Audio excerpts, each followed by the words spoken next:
வணக்கம் நண்பர்களே. நாம் இப்போ இந்தியாவில் சுதந்திரமாக ஃப்ரீயாக இருக்கிற டைமில் நிறைய நாட்டில் மக்கள் பதற்றத்தோடு இருக்காங்க. குறிப்பாக இஸ்ரேலும் அமெரிக்காவும் சேர்ந்து ஈரானை இப்போ தாக்கிட்டு இருக்காங்க. தாக்குதல் இப்போவும் நடந்துட்டு இருக்குன்னு சொல்கிறாங்க. இந்த இப்போ நடக்கக்கூடிய இந்த போருக்கு முதல் தொடக்கமாக இருந்தது இஸ்ரேல் வந்து ஈரானை தாக்க ஆரம்பித்த உடனே பதிலளிக்கும். அமெரிக்காவும் சேர்ந்து இஸ்ரேல் கூட சேர்ந்து ஈரானை இப்போ தாக்க ஆரம்பிச்சிருக்காங்க.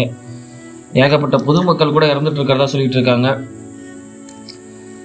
பள்ளிக்கூடத்தில் கூட ஏதோ குண்டு விழுந்து அங்கே மாணவர்கள் இறந்ததா சொல்றாங்க. உண்மையா பொய்யா தெரியல.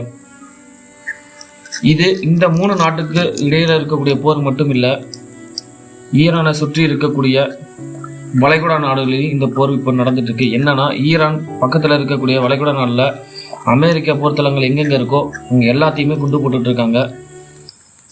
உலகமே இப்போ ஒரு போர் பதற்றத்தில் இருக்காங்க. இஸ்ரேல் இன்னும் ஈரானை தாக்கிட்டு தான் இருக்காங்க. இன்னும் ரஷ்யா உள்ளார வராமல் இருக்கு. அவங்களும் வந்துட்டாங்கன்னா, ஈரானுக்கு ஆதரவு வந்துட்டாங்கன்னா இன்னும் போர் பதற்றம் அதிகமாயிரும். இது எப்படியாவது சீக்கிரமா முடிவுக்கு வரணும் அப்படின்னு சொல்லி